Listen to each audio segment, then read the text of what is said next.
Omar Nino of Mexico, his first bout in the United States, and pretty impressive performance. Doesn't seem overly awed by the setting, does he? No, we asked him about that earlier today, and he told us, I'm excited about a championship. You know, Viloria landed his best punch in quite a while. Right hand, and seemed to slow Nino for a brief second, but then again, here we are inside, and look who's doing most of the work. Midway through the fight, look at the numbers for Viloria. Forget about the percentage. It's the work rate. Absolutely, it's the work rate. I don't need to see the numbers to tell you who I think is winning the fight. I mean, clearly there's one guy that seems to be controlling things. This is a better round for Brian Viloria, and it's none too great.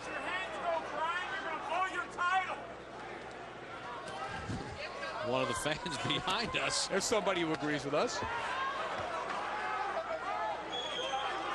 It's an honest assessment from a Viloria fan. You know, I love Freddie Roach as a trainer. I think he's one of the best in the business, and that's a good sequence for Viloria. But I think you need to hear a little more urgency in that corner.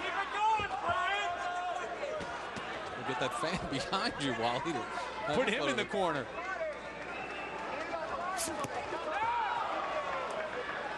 Yeah, this is one of those moments that you know, you think of Angelo Dundee. That's right, you're blowing it, kid. Yep. Eddie Atlas getting the cell phone out. That's taking it to another level entirely. That was the corner as performance art. That's not Freddie's style. No, it's not. And I'm sure Brian knows as well as anybody, perhaps better than anybody, what he needs to do to win this fight. It's just tentative. Just can't seem to unlock the secret to sustain any momentum. And all that being said, this is probably his best round since the first round. Just to give you an idea of how bad rounds 2 through 5 have been. Are you leaning toward Viloria right now? For this round, I am leaning toward him.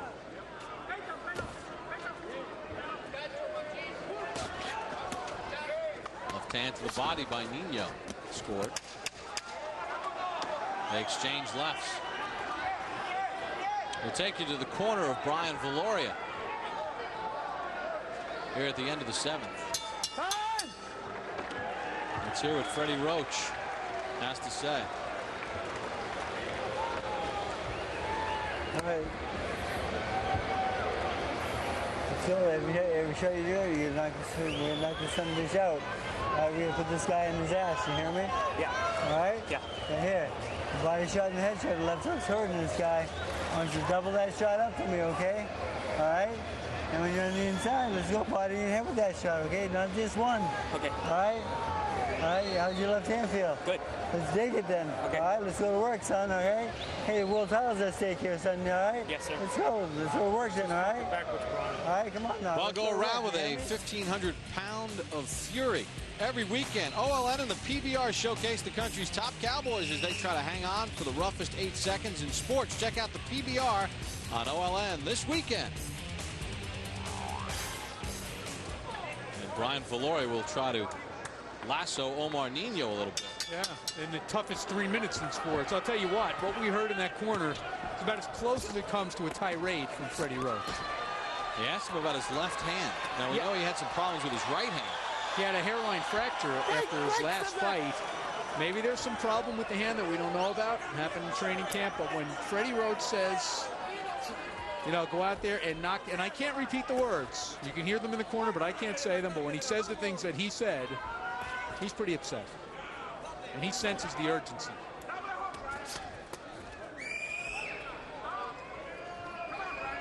And you gave that last round to Viloria, huh? I did.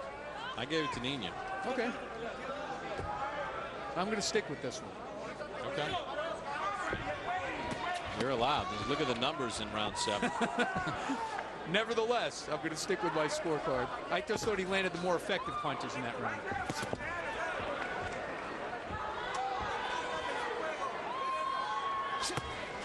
There's a good left hook there by Viloria, but still, it's one punch at a time. So he had the hairline fracture in the right hand. Freddie Roach asked him about the left hand. Yeah. Maybe that's his way of saying, you know, why aren't you using it more? Watch out, watch out, watch your heads, fellas. Watch them, watch them. And you know, you can sit there from the outside and say, why is he not more animated in that corner? But these two guys have been working together forever. They know each other. You're not going to just put on a show for TV. You're going to do it the way you do it. It's not his style. I think he got his point across.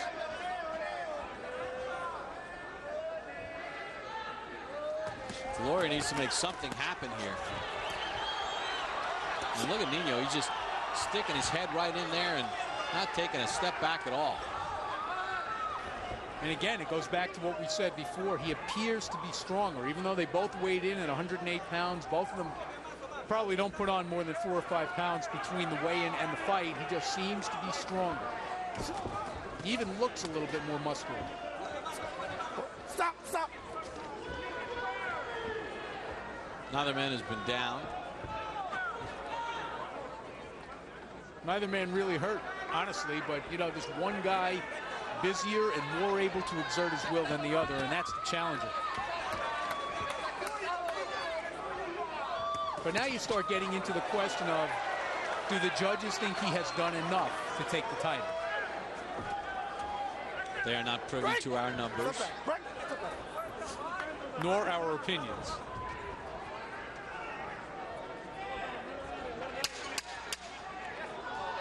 Roll to the end of the 8th round. Viloria kind of chasing Nino here, but not doing much on fight night.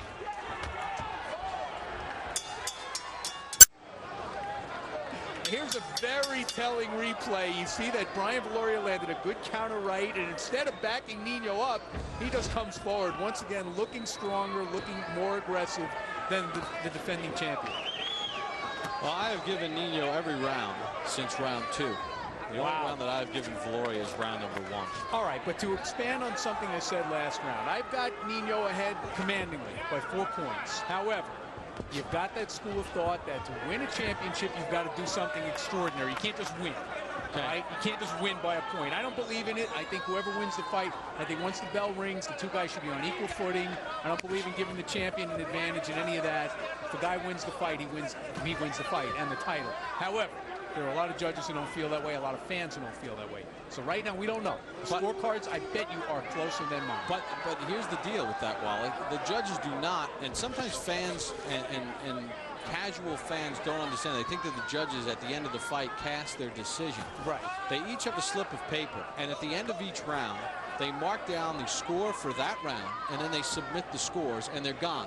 So, I mean, basically what you're going to say then is there's going to be a couple of rounds in there where they just gave the round to Viloria for the sake of giving it to Viloria? Well, no, I'm not saying that. What I'm saying is that when rounds are close, some judges may have a tendency to give it A, to the champion, B, to the fighter they know better, or C, to the fighter they expected to win when they came to the arena. Okay, other than the 7th round, which you and I differed on, has there been any round, I think...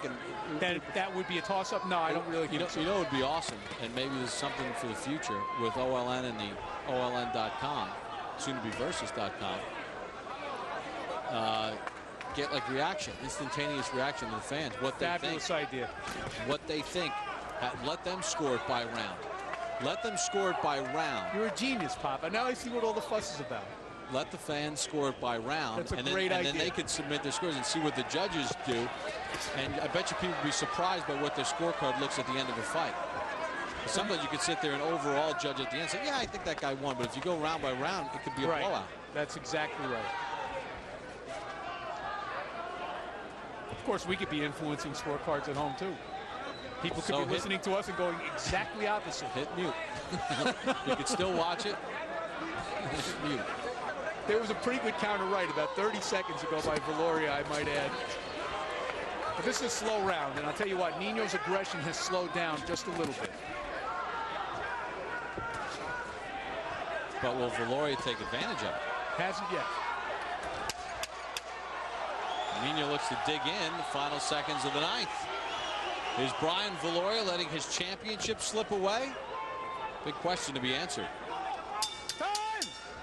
This This is Fight Night on OLN. Bob Papa, Wally Matthews. Round number 10 underway. Brian Viloria, the WBC light flyweight champion, making his second defense against Omar Nino. And Viloria coming out to start round 10 with more purpose than we've seen throughout this fight. He's got a sense that his title defense is in huge jeopardy. Definitely. He knows, even if he doesn't know what the cards are, and of course he doesn't, he feels the way the fight is going. He knows it's not going the way he planned. He was quoted in the local paper, in the Review Journal, as saying that, he was looking forward to perhaps a short night tonight. So, he did not expect to hear the bell from round 10. However, let me inject a little reality into the proceedings here, okay? Omar Nino is fighting very, very well here, okay? However, he is a lower echelon contender from Guadalajara, Mexico, who does not have a proposed fight with a Japanese sensation down the road.